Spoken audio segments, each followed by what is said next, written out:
Jangan lupa subscribe woi di channelnya Mas Edi Donghua.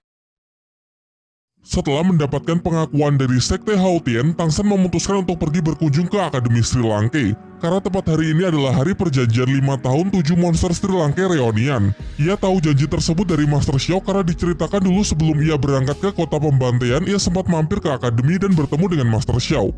Dai Mubei bersama Su Ying datang terlebih dahulu yang kemudian disusul oleh Mang Houjun. Ketika akan melewati gerbang, ketiganya hampir diusir oleh seorang murid yang menganggap kalau mereka bertiga ini adalah penipu. Karena sebelum kedatangan mereka, banyak orang-orang berdatangan dan mengaku-ngaku kalau mereka adalah 7 monster Sri Lanka.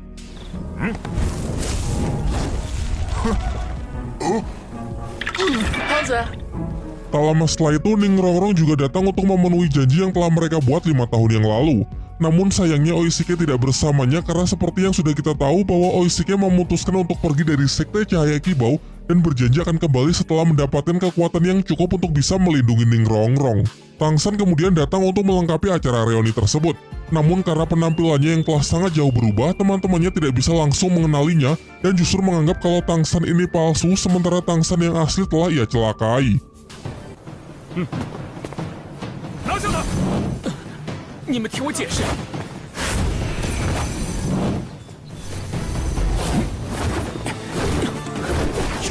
废话少说。黄火线。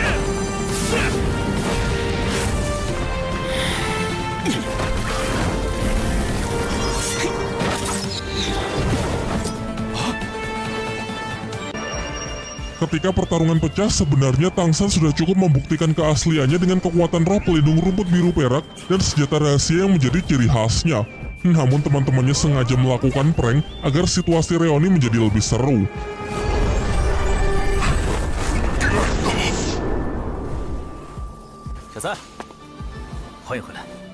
Situasi kembali menjadi sedih ketika membahas mengenai kepergian dari Oishike. Sambil menangis, Ning Rongrong mengungkapkan penyesalannya karena waktu itu ia melepaskan kepergian Oishike begitu saja, yang mana harusnya ia mencegah dan menerima cintanya apa adanya.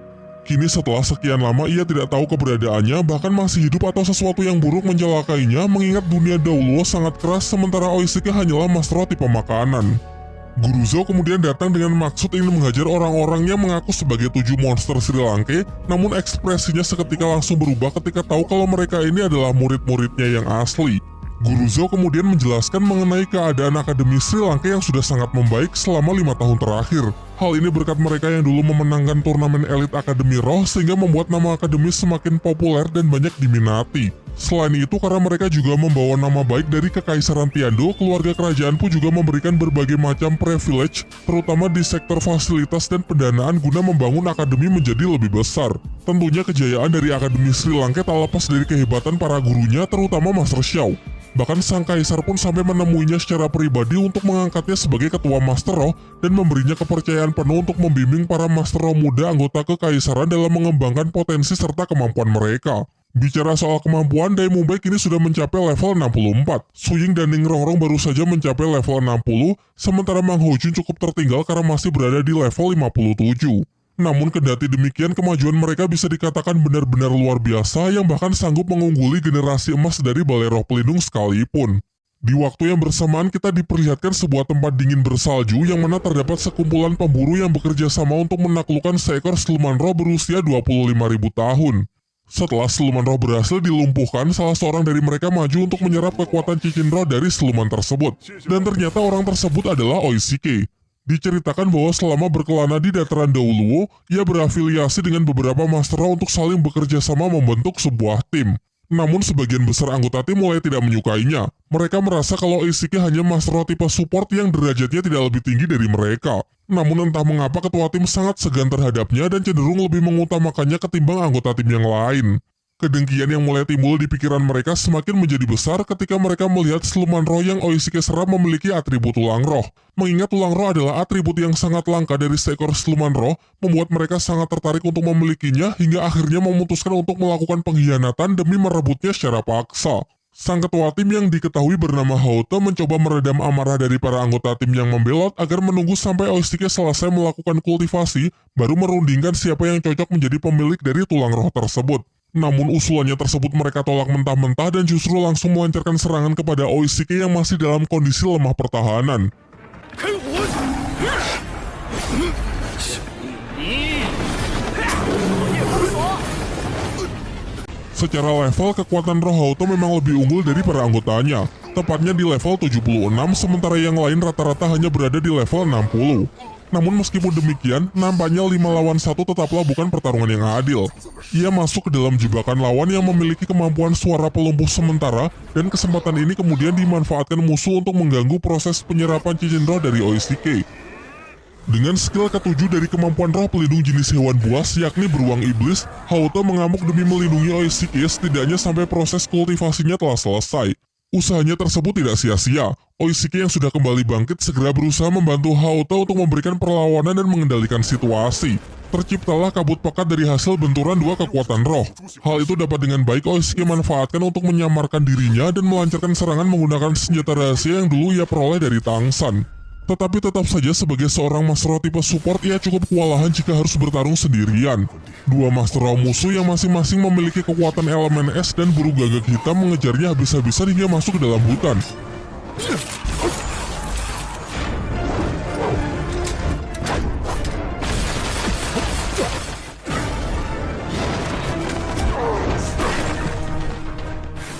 Ia sukses menjatuhkan salah seorang dari mereka. Sementara untuk musuh yang memiliki kemampuan elemen es masih berada di atas angin, terus mendesak Oishike dengan berbagai skill rohnya yang memiliki serangan combo jauh lebih bervariatif.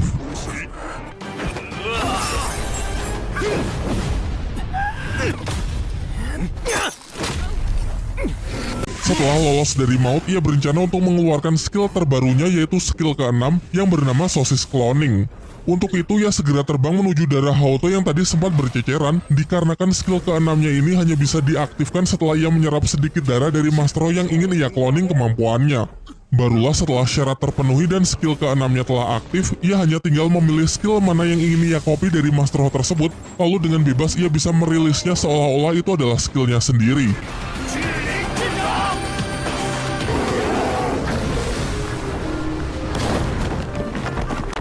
Meski dapat dikatakan kalau skill ke-6-nya ini sangatlah powerful, namun nampaknya hanya bisa digunakan sekali dalam sebuah pertarungan karena konsumsi energi rohnya saja dapat mencapai lebih dari 70%. Salah seorang musuh yang masih sanggup bangkit mencoba memanfaatkan momen ini untuk menghabisi mereka berdua selagi mereka sudah kehabisan energi. Demi mengatasi hal itu, Oishike maju dan terjadilah pertukaran serangan. Oishike jatuh terlebih dahulu karena ia terkena luka tusuk. Sedangkan musuhnya harus meregang nyawa setelah Oishike menyerangnya menggunakan senjata rahasia yang ia sembunyikan di dalam mulutnya. Alhasil setelah menyaksikan kengerian dari senjata milik Oishike, semua musuhnya pun segera lari ketakutan meninggalkan medan pertempuran. Sedangkan Oishike yang terluka dan sudah benar-benar kehabisan tenaga akhirnya jatuh pingsan. Ketika ia kembali siuman, di sampingnya sudah ada Haoto yang menemani dan merawat lukanya. Tidak heran Haoto bersikap sangat baik kepada Oishike karena memang mereka berdua ini sudah mengambil sumpah untuk menjadi saudara angkat. Haoto lalu memberikan tulang siluman roh yang diperebutkan tadi kepada Oishike, karena ia sangat kagum melihat kesungguhan dari temannya tersebut. Ia sangat yakin kalau di masa depan Oishike akan bisa mengukir sejarah baru bahwa seorang Master Roh tipe support sekalipun sanggup mencapai peringkat teratas dan mendapatkan titel Douluo.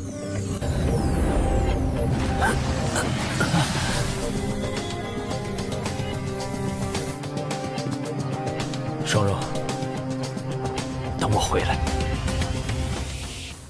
Kita kembali ke Akademi Silangke. 5 alumni yang berkunjung kini telah bertemu dengan para guru yang lain. Mereka lalu menceritakan masing-masing pengalaman yang mereka alami selama 5 tahun ini. Daimubai kini telah berhasil mengalahkan kakaknya sehingga ia kini telah resmi diangkat menjadi putra mahkota. Ia juga mengatakan kalau ia dan Suying memutuskan untuk tinggal 2 hari di Akademi Silangke sebelum kembali ke Kekaisaran Xingluo. Sedangkan Tangsan menjelaskan bahwa kini ia telah mendapatkan pengakuan dari Sekte Haotian dan jika ia berhasil memenuhi 3 syarat yang diberikan oleh tetua, maka ia diberi kepercayaan untuk mengisi kursi kepemimpinan dari sekte berikutnya. Master Xiao menyampaikan pendapatnya kalau 3 syarat yang diberikan sekte sebenarnya adalah bentuk ujian yang harus dilalui oleh Tangsan.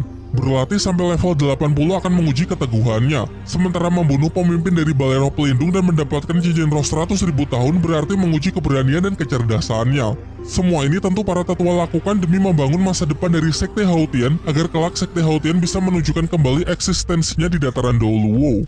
Guru Liu Erlong lalu menanyakan kapan sekiranya Tang San bisa kembali menemui Xiao Wu. Dan Tang San menjawab bahwa setelah dari sini ia akan langsung berangkat menuju hutan pertarungan bintang. Ia akan tinggal sementara untuk menemani Xiao berlatih hingga mencapai level 60, baru setelah itu ia akan membawanya ke sini. Jika nanti Tang San berhasil menemui Xiao Wu, Guru Liu Erlong berpesan agar Tang San menyampaikan rasa rindunya, dan untuk selamanya ia akan menjadi ibunya tidak peduli mau apapun identitasnya. Kedatangan dari para alumni Legend Academy Sri Lanka dimanfaatkan Flander untuk lebih menaikkan engagement dan popularitas akademi. Untuk itu, ia menggelar sebuah acara bertajuk kembalinya 7 monster Sri Lanka yang akan melakukan sparring untuk melihat kehebatan mereka masing-masing. Namun Guru Liu Erlong selaku pengatur acara tersebut justru merubah konsep yang tadinya pertarungan antar alumni menjadi pertarungan para alumni melawan 2 guru, yaitu Flander dan Guru Zhao. Sampai keesokan harinya dibentuklah arena melingkar di halaman akademi sebagai arena pertarungan.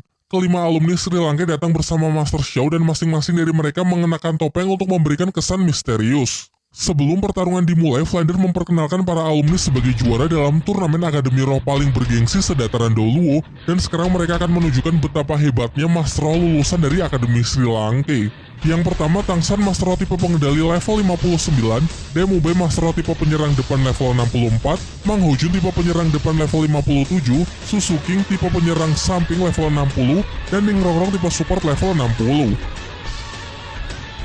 Sementara di pihak guru ada Zhao Wuji Master Roh tipe penyerang depan level 81, dan Flander Master Roh penyerang depan dengan level 83.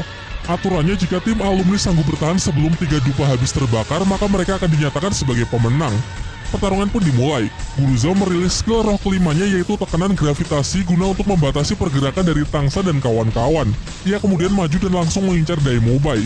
Namun Daimyo Bai menyambutnya dengan sangat baik menggunakan skill keempat meteor harimau putih yang sanggup memukul mundur Guru Zhao. Hal ini mengakibatkan hilangnya pengaruh tekanan gravitasi sehingga Ning Rongrong bisa dengan leluasa mengeluarkan skill supportnya kepada rekan-rekannya untuk melancarkan serangan balasan. Tang San berhasil menjebak Guru Zhao ke dalam kandang rumput biru perak yang ia lapisi dengan medan energi sehingga sama sekali tidak mudah untuk dihancurkan. Flander yang masih terbang bebas di angkasa berusaha Tang San jatuhkan dengan menggunakan laser mata iblis ungu.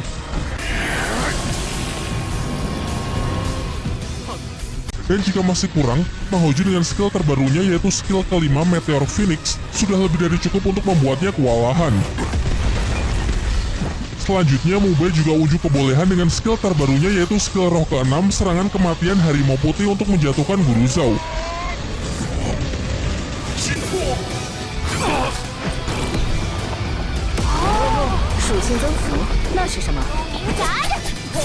Yang melakukan serangan combo dengan Suying tanpa ada rasa sungkan-sungkannya sedikit pun. Baru habis 1 dupa saja tim guru sudah dibuat kewalahan. Sehingga taktik terbaik untuk melawan para alumni saat ini adalah melakukan gimmick, yang mana tim alumni akan berpura-pura takut kepada Flander dan akhirnya mengaku kalah dari tim guru, karena jika pertarungan terus dilanjutkan bisa-bisa reputasi dari para guru akan dipermalukan. Meskipun sebenarnya guru yang sukses memanglah guru yang telah berhasil membimbing seorang murid sampai menjadi lebih hebat dari gurunya sendiri. Sementara itu, di Balai Roh Pelindung terasa suasananya sangat mencekam. Seorang panglima tempur datang ke istana untuk menyampaikan laporan kepada Bibi Dong bahwa sekarang seluruh pasukan telah siap. Nampaknya dari sinilah Bibi Dong mulai bergerak untuk menjalankan rencananya dalam menjatuhkan 7 sekte besar dan menguasai seluruh dataran Doluo. Di sekte Cahaya Kibau, terlihat Ning Fengzi bersama Gurong si Master Tulang tengah membicarakan mengenai perkembangan para murid di sektenya yang mengalami kemajuan cukup pesat setelah mendapatkan bimbingan dari Ning Rongrong. Sementara itu di perbatasan sekte seperti biasa terdapat beberapa penjaga yang sedang melakukan patroli rutin. Situasi nampak aman sampai tiba-tiba terdengar suara yang mencurigakan dari balik semak-semak, dan setelah diperiksa ternyata itu adalah serangan dari musuh. Masih beruntung sebelum terbunuh, salah seorang penjaga berhasil mengirimkan sinyal bahaya untuk memperingatkan para penjaga yang lain agar meningkatkan kewaspadaannya.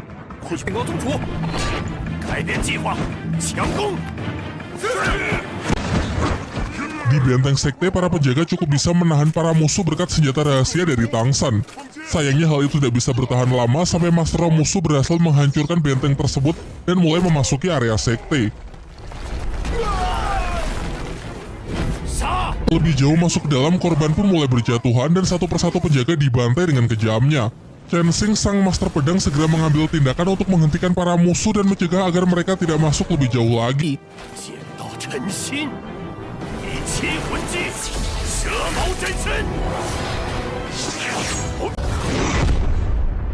Namun sementara Chen Xing disibukkan dengan pertarungan melawan Master Douluo musuh-musuh yang lain mulai berhasil masuk ke gedung utama sekte melalui jalur udara yang dipimpin oleh seorang master wanita yang juga bertitel Douluo. Wanita itu menggunakan skill ke-8-nya, yaitu darah mendidih yang sanggup membakar habis sekte, meratakannya hingga menjadi abu. Bahkan anak-anak pun juga tak luput dari kebrutalan mereka hingga beruntung Master Tulang datang untuk menolongnya. Kondisi bangunan sekte sudah sebagian besar hancur dan korban yang berjatuhan pun sudah tidak terhitung jumlahnya. Yang masih sanggup melakukan perlawanan hanyalah Master Tulang dan Master Pedang yang dibantu oleh Ning Fengzi menggunakan skill supportnya. Namun jumlah musuh yang berdatangan terlalu banyak untuk bisa diatasi, hingga pada akhirnya Master Pedang pun memberikan isyarat agar Master Tulang mengajak Ning Fengzi untuk segera pergi dari medan perang, karena kalau sampai Ning Fengzi juga ikut tewas, maka sekte Cahaya Kibo akan benar-benar musnah. Di pagi harinya Ning Fengzi datang ke Akademi Sri Lanka untuk mengabarkan kabar duka tersebut, yang mana semalam sekte diserang oleh sejumlah musuh secara mendadak, pertarungan berlangsung hingga 2 jam, dan sekte mengalami kekalahan yang sangat parah. Lebih dari setengah jumlah murid terbunuh, serta jumlah korban yang terluka terus meningkat. Master Pedang yang mengorbankan dirinya untuk menahan musuh mengalami luka yang sangat parah. Ia kehilangan tangan kanannya setelah berhasil mengalahkan 3 Master Roh bertitel Douluo dan membuat pihak musuh terpaksa mundur. Tentu tidak ada pihak yang memiliki kekuatan sebesar ini selain Balai Roh Pelindung. Mereka bahkan bekerja sama dengan 4 sekte dalam penyerangan tersebut. Ning Fengzi kemudian memperingatkan Master Xiao bahwa setelah penyerangan sekte Cahaya Kibau, target Balai Roh Pelindung selanjutnya kemungkinan besar adalah sekte Naga Tiran Petir Biru. Sebaiknya Master Xiao segera pergi untuk memperingatkan mereka. Sementara ia akan memindahkan sekte Cahaya Kibau yang tersisa ke kota Tiandou untuk mendapatkan perlindungan dari kekaisaran. Sebelum pergi, Ning Fengzi menitipkan putrinya sementara waktu di Akademi Sri Lanka, mengingat keadaan sekte sekarang sedang tidak baik-baik saja. Dalam hati, ia mengutuk keras tindakan keji dari Balai Roh Pelindung yang telah membunuh lebih dari 2000 murid di sektenya. Mengikuti saran dari Ning Fengzi, Master Xiao bersama Guru Liu Erlong mendatangi sekte Naga Tiran Petir Biru untuk memperingatkan mereka mengenai Balai Roh Pelindung yang mulai bermain kotor. Namun sayangnya sebelum dapat mencapai sekte, Master Xiao menyaksikan banyak jasad yang mengambang di sepanjang pantai yang menandakan kalau kedatangan mereka sudah terlambat, karena kini semua orang telah terbunuh dan sekte Tiran Naga Petir Biru telah sepenuhnya hancur. Singkat cerita, ia kembali ke Akademi Sri Lanka untuk menceritakan semuanya kepada Flander mengenai kampung halamannya yang kini telah musnah. Sebanyak 1.800 orang tewas di gerbang masuk, ayahnya sebagai ketua sekte pun jasadnya telah hancur dan 3 tulang rohnya telah diambil. Kini setelah melihat kekuatan tempur dari pihak Balai Roh Pelindung yang sudah sangat kuat, kemungkinan mereka akan langsung menargetkan 2 kekaisaran besar, yaitu Kekaisaran Xingluo dan Kekaisaran Tiandou. Di waktu yang bersamaan, Bibidong mendapatkan laporan dari bawahannya kalau pasukannya telah gagal memusnahkan seluruh sekte Cahaya Kibau. Apalagi jika dibandingkan dengan sekte Cahaya Kibau, korban yang tewas di pihaknya terhitung jauh lebih banyak. Serta 3 Master Roh bertitel Douluo mengalami luka yang sangat parah sehingga pihaknya terpaksa mundur. Sementara dalam penyerangan klan Naga Tiran Petir Biru, pihaknya berhasil meratakan seluruh sekte. Namun perlawanan yang begitu sengit dari ketua sekte mengakibatkan tewasnya tetua ke-9 Balai Roh Pelindung. Pembicaraan pun ditutup dengan Bibidong yang memerintahkan agar Hu Lena menyusul rombongan yang ia kirim ke hutan pertarungan bintang dalam rangka memburu Xiao Wu. Kembali ke Akademi Sri Lanka, Guru Xingming mengabarkan berita mengenai Balai Roh Pelindung yang telah membuat pernyataan bahwa pihak mereka akan membantu dalam menyelidiki siapakah dalang dibalik penyerangan 2 sekte besar, yang mana padahal jelas-jelas Balai Roh Pelindunglah pelakunya. Tentunya ini hanyalah sebuah alibi yang sengaja dimainkan oleh Balai Roh Pelindung guna merahasiakan kebusukan mereka dari publik. Namun tetap saja tanpa adanya bukti yang kuat tidak akan ada yang berani meragukan Balai Roh Pelindung. Selain itu, pihak Balai Roh Pelindung juga mengungkit mengenai pemilihan kembali 7 sekte besar demi keuntungan mereka. Di sisi lain, Tang San pagi-pagi sekali sudah berangkat menuju hutan pertarungan bintang untuk mencari Xiao Wu. Ia bahkan belum tahu kalau sektenya Ning Rongrong sedang dalam masalah. Pembagian wilayah di hutan pertarungan bintang dibagi berdasarkan usia dari siluman roh, yang mana bagian luar diisi oleh banyak siluman roh muda, sehingga Xiao Wu sebagai siluman roh berusia 100.000 tahun pastinya berada jauh di dalam pusat hutan. Ia terus masuk lebih jauh hingga hampir memasuki kawasan siluman roh puluhan ribu tahun, yang mana situasinya juga akan menjadi semakin berbahaya.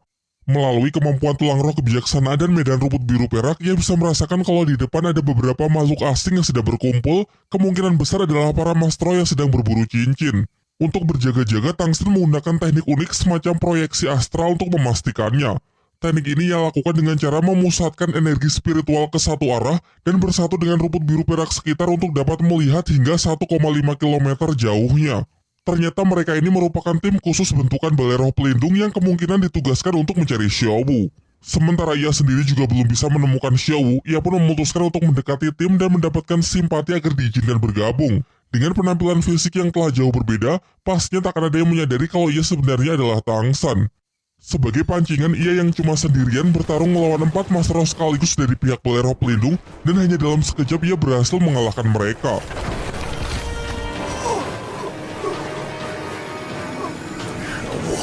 让你尝尝这招！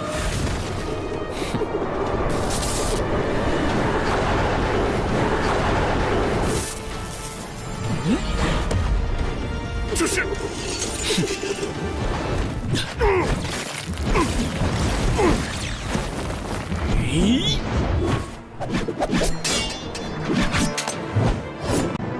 Setelah menunjukkan roh pelindung Palu Haotiannya, terungkap kalau ia adalah anggota Sekte Haotian. Ia mengaku kalau dirinya sudah dikeluarkan dari Sekte Haotian dan sekarang menjadi Master Roh yang bebas. Sedangkan tujuannya datang ke hutan ini hanyalah untuk berburu siluman roh, dan setelah melihat ada sebuah tim dengan tujuan yang sama, ia pun berminat untuk melakukan kerjasama. 如果我说我不是昊天宗的人呢？竟然派出了2名封号斗罗，武魂殿真是冲小五来的。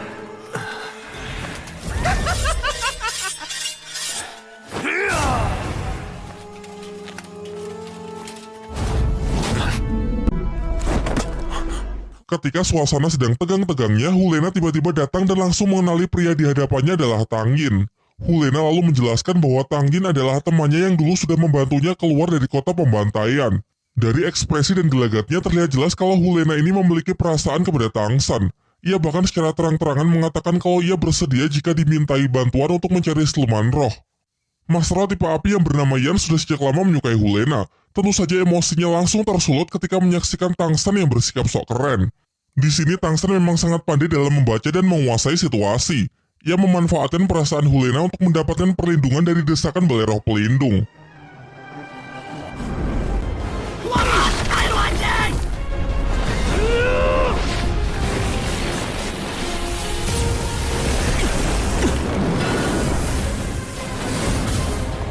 Yan，你再不住手，别怪我不客气。娜娜。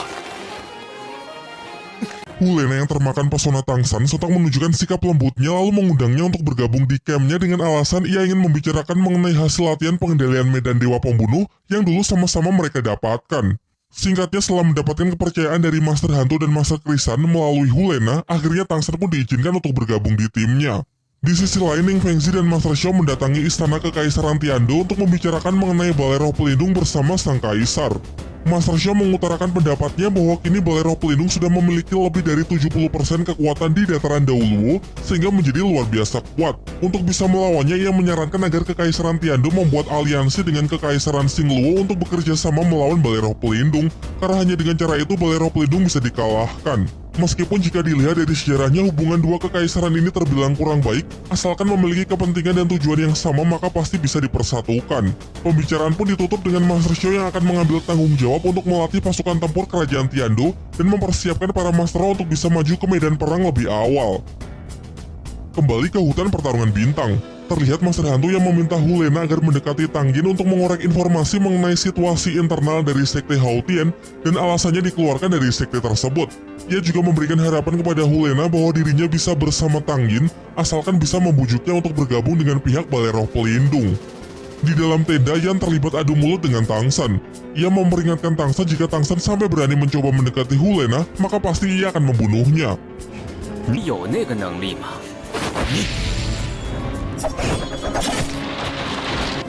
夜深了，都早点休息吧。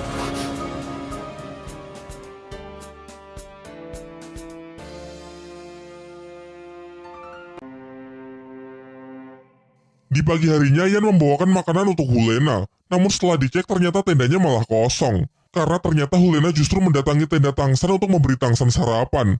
Tang San kemudian memanfaatkan kebaikan Hulena untuk mengorek informasi mengenai apa tujuan Balai Roh Pelindung mengirim tim ke hutan pertarungan bintang. dan terungkap kalau dugaannya ternyata memang benar bahwa tujuan mereka ke tempat ini adalah untuk mencari Xiaowu. Di sini Tang San mengarang cerita untuk mengkelabui Hulena. Ia menceritakan pasca keluar dari kota pembantaian, ia memutuskan untuk kembali ke sekte Haotian. Namun begitu sampai aura dewa membunuhnya yang masih belum bisa ia kendalikan mengamuk hingga mengacaukan seisi sekte, menjatuhkan banyak korban, dan karena hal itulah ia pun diusir dari sekte Haotian. Benar-benar pendongeng yang handal ya. And then Hulena mempercayainya begitu saja dan justru semakin bersimpati kepada Tang San. Sementara di luar tenda, Yan yang mendengar keuuan mereka terbakar api cemburu dan sarapan yang tadinya ia siapkan untuk Hulena pun ia makan sendiri tanpa dikunyah. Setelah matahari sudah mulai naik, perjalanan menuju ke pusat hutan pertarungan bintang pun dilanjutkan. Dari bisikan Master Hantu terdengar bahwa menurutnya orang yang bernama Tang Yin itu bisa dipercaya, yang mana ini berarti kalau rencana Tang San telah berjalan dengan lancar. Secara diam-diam ia mengeluarkan teknik Rogo Sukmonya untuk mengecek terlebih dahulu apakah Xiaowu benar-benar ada di depan sana. Tepat di pusat hutan itu ia melihat ada sebuah danau yang dikuasai oleh dua siluman roh berusia 100.000 tahun. Luapan energi spiritual yang dilepaskan oleh salah satu siluman menyerang teknik Rogo Sukmo Tang San hingga kembali ke tubuh aslinya. Tak lama setelah itu terdengar suara wanita yang disertai dengan aura siluman yang begitu kuat seakan menyambut kedatangan mereka di pusat hutan pertarungan bintang. Diperlihatkan wajah terkejut Master Krisan ketika melihat di hadapannya sudah ada siluman roh Raja Kera Titan 100.000 tahun yang sangat melegenda di dunia Daoluo. Sementara Tang San langsung menyadari kalau tepat di pundak siluman itu berdiri Xiaowu dengan outfit baru dan fisik yang tentunya sudah lebih dewasa. Hal ini mengingatkannya dengan peristiwa lalu saat Xiaowu diculik oleh siluman tersebut. Besar kemungkinan mereka memang sudah sejak lama berteman dan maksud dari siluman tersebut waktu itu adalah untuk melindungi Xiaowu dari para manusia. 武魂殿，今天就做个了断吧。 Hanya dengan sekali auman, formasi dari Balai Roh Pelindung pun langsung sanggup makhluk itu buat kocar-kacir. Master Hantu memerintahkan pasukannya agar tetap tenang. Ia bersama Master Krisan akan mengalihkan perhatian dari siluman kera Raja Titan, sedangkan yang lain mencari kesempatan untuk menangkap Xiaowu lalu segera melarikan diri meninggalkan hutan pertarungan bintang. Keduanya pun segera maju dengan masing-masing skill roh terkuat mereka.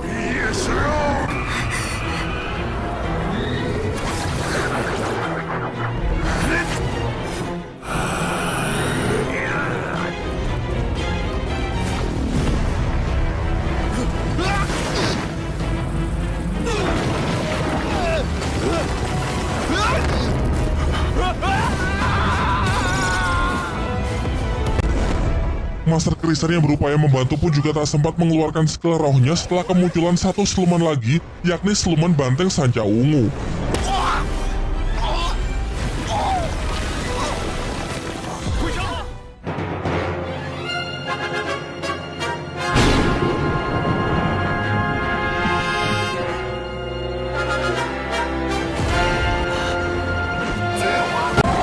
Karena situasi yang semakin mendesak mereka, Master Krisan dan Master Hantu melakukan skill gabungan kekuatan roh pelindung untuk merilis teknik yang bernama medan statis bipolar. Teknik ini sanggup membatasi pergerakan dari makhluk apapun yang berada di dalam radius serangannya sampai benar-benar dalam kondisi diam tidak bisa bergerak. Sehingga kesempatan ini harus yang lain manfaatkan untuk menangkap Xiaowu lalu segera pergi.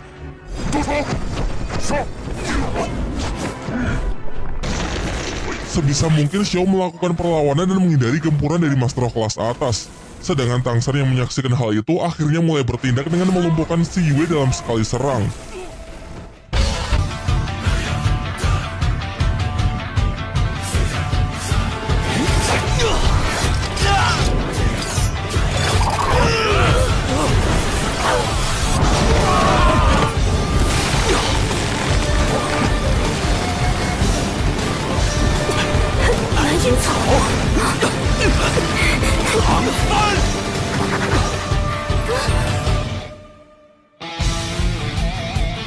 Dilihat dari gaya bertarung dan berbagai senjata rahasia yang digunakan, Xiaowu langsung menyadari kalau pria itu adalah Tang San. Begitu pula dengan Hulena ketika melihat teknik roh rumput biru perak yang dirilis oleh Tang Yin, akhirnya juga tahu kalau orang yang selama ini ia sukai adalah Tang San, musuh bebuyutan yang mengalahkannya dulu di turnamen Akademi Roh Elit. Setelah berhasil mendapatkan Xiaowu, Tang San pun segera bergerak cepat untuk meninggalkan lokasi pertempuran. Namun selain banyaknya Master Roh dari pihak Balai Roh Pelindung yang mengejarnya, di depan juga ia harus melewati para siluman roh yang mungkin akan menyerang. Ia berencana melakukan combo dengan Xiaowu untuk mengatasi 5 Master Roh dari Balai Roh Pelindung yang menyerbu mereka dari berbagai arah.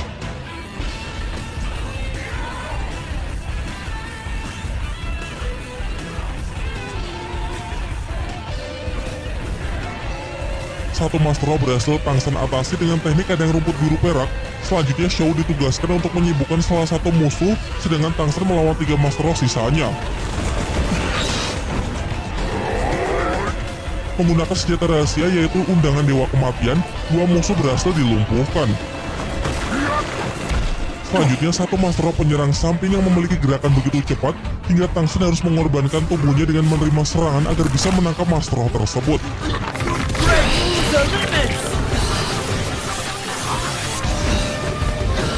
My blade moves with the shadows. Just try to keep up with me.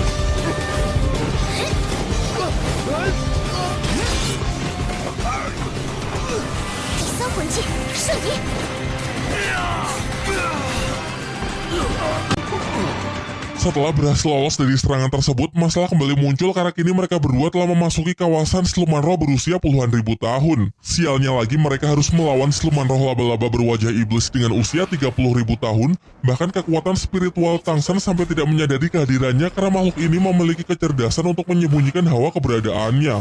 Bisa dikatakan kalau siluman jenis ini adalah mimpi buruk bagi para Master Roh.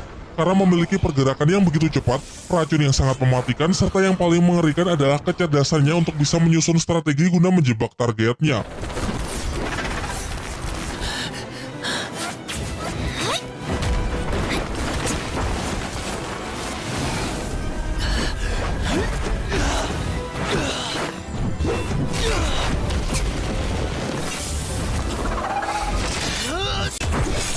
Berkat kerjasamanya dengan Xiao, Tang San pun berhasil membuat siluman laba-laba pergi melarikan diri. Namun kini kekuatan Tang San benar-benar telah mencapai batasnya. Bahkan untuk lari saja sudah tidak punya tenaga lagi. Padahal di belakang rombongan dari Balai Roh Pelindung yang tersisa masih berupaya mengejarnya.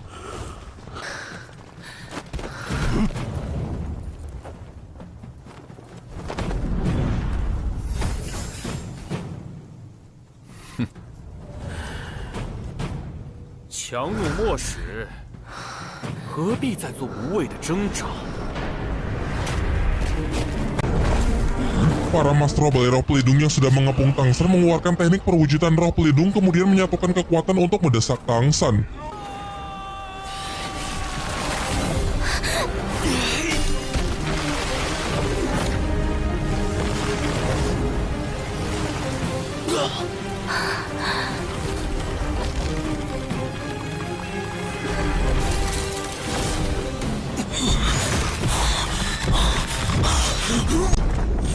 Tekanan itu membuat Tang San akhirnya berhasil menembus level 60 meski kini kekuatan rohnya telah habis terkuras. Ia kemudian menatap ke langit dan menyadari kalau itulah jalur satu-satunya untuk bisa melarikan diri. Ia berniat untuk mengorbankan dirinya dengan melemparkan Xiao ke udara, sementara ia akan mengerahkan sisa tenaganya untuk bertarung habis-habisan demi menahan pasukan dari Balai Roh Pelindung. Serangan demi serangan fatal ia terima namun terus berupaya untuk memberikan perlawanan.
Terakhir ia merilis teknik rahasia dari pecahan tulang rohnya, namun teknik ini justru ia gunakan untuk bunuh diri guna mengeluarkan tulang roh kaki terbangnya. Ternyata ia berencana untuk memberikan tulang roh terbang dari ibunya kepada Xiao agar Xiao bisa terbang melarikan diri.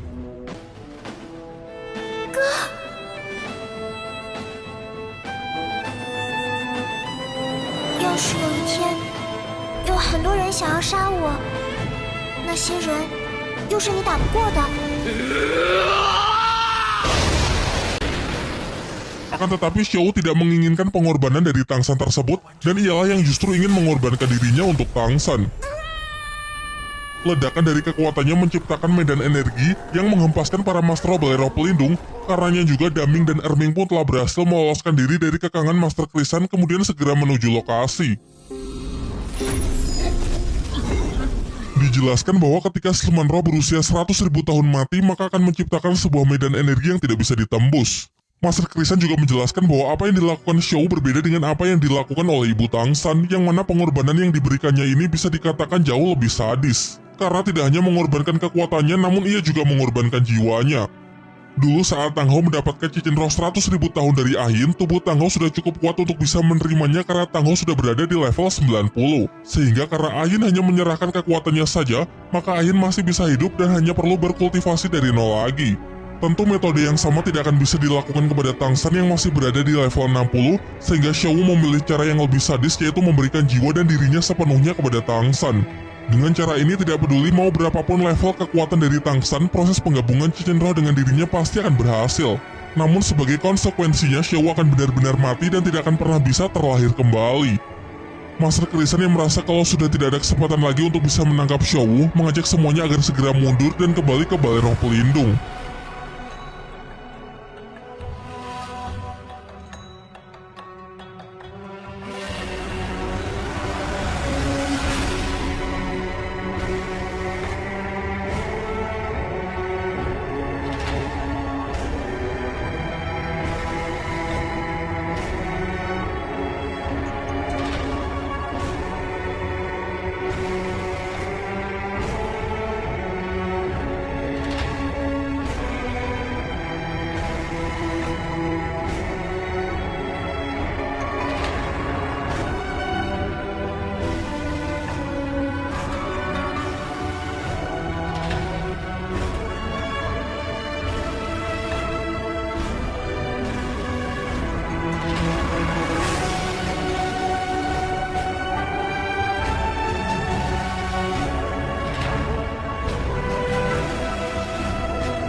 Di pagi harinya saat Tang San sudah siuman, ia mendapati luka-luka di sekujur tubuhnya telah sepenuhnya sembuh, bahkan kaki kanannya yang hancur kini telah kembali seperti sedia kala. Tepat di sampingnya terdapat kelinci kecil tengah sekarat, yang tentunya merupakan jelmaan dari Xiao dan dapat dirasakan kalau nafas Xiao setiap detiknya semakin melemah.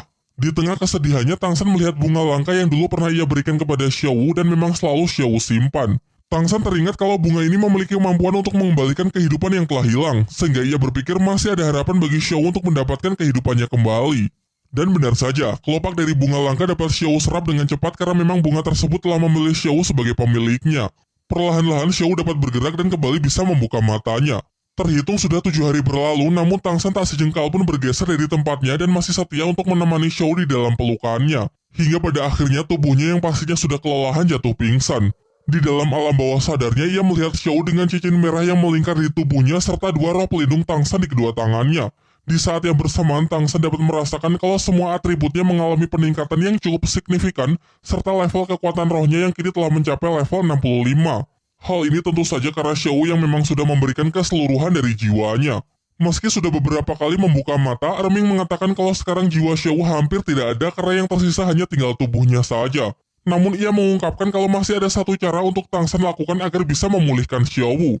Dengan tegas Tang San mengatakan tidak peduli mau seberbahaya dan sesulit apapun, pasti akan tetap berusaha ia lakukan. Kesungguhan dari Tang San tersebut cukup membuat Erming kagum dan mulai berpikir bahwa pengorbanan dari Xiao memanglah sangat worth it. Ia kemudian menjelaskan kalau ada 3 benda langka yang harus Tang San dapatkan agar bisa memulihkan Xiao. Yang pertama yaitu rumput roh mulia yang sanggup membangkitkan jiwa. Yang kedua adalah Raja Gingseng tingkat 9 berusia puluhan ribu tahun yang berguna untuk mengkreat tubuh manusia. Dan yang terakhir adalah sebuah pil tenaga dalam dari monster primitif yang berfungsi untuk menyatukan jiwa dan tubuh. Untuk rumput roh mulia akan ia urus bersama Daming. Dan kebetulan Tang San sudah memiliki pil tenaga dalam monster primitif yang dulu pernah ia ambil dari monster ular naga di jalur neraka kota pembantaian. Sehingga kini yang perlu dicari hanya tinggal Raja Gingseng tingkat 9. Setahu Erming, siluman tanaman langka itu kemungkinan besar berada jauh di wilayah utara dan Tang San bisa mencarinya di hutan terkenal di bagian utara. Erming juga berpesan agar membawanya hidup-hidup karena jika dalam keadaan mati maka tidak akan ada gunanya. Setelah tahu bagaimana cara menolong Xiao, Tang San pun bergegas meninggalkan hutan pertarungan bintang. Namun sebelum itu ia ingin membuat perhitungan dengan siluman roh laba-laba berwajah iblis yang sempat melukai Xiao, karena siapapun yang berani mengganggu Xiao maka tidak akan satupun yang akan ia lepaskan. Ia mengejar habis-habisan siluman tersebut, menyerangnya menggunakan rumput biru perak, palu Haotian, senjata rahasia sampai tombak kaisar biru perak, bahkan sepertinya effort yang Tang San kerahkan ini bisa dibilang terlalu overkill.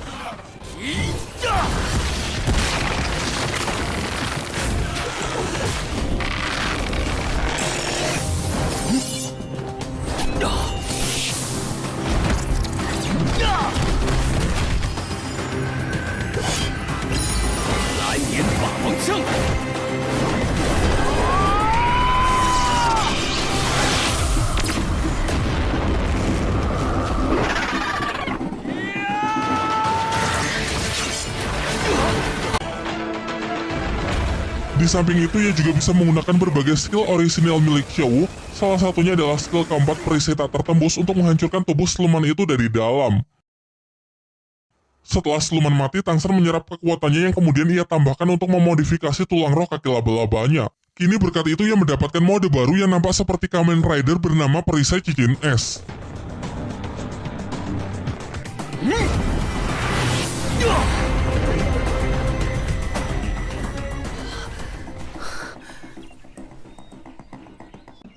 Flashback sebentar ke scene ketika Tang San akan berpisah dengan Erming. Erming menjelaskan kalau kelak di saat kebangkitan dari Xiao, Tang San harus mengembalikan tulang roh Xiao, memberikan seluruh kekuatannya kepada Xiao, yang berarti semua roh pelindung Tang San akan dipindahkan ke tubuh Xiao dan mengakibatkan hasil latihan Tang San selama bertahun-tahun akan lenyap. Jadi dengan kata lain, Tang San harus bersedia menukarkan hidupnya dengan kehidupan Xiao. Namun nampaknya Tang San sama sekali tidak keberatan dengan hal itu. Ia mengatakan tanpa Xiao, baik roh pelindung maupun hasil latihannya sama sekali tidak ada artinya.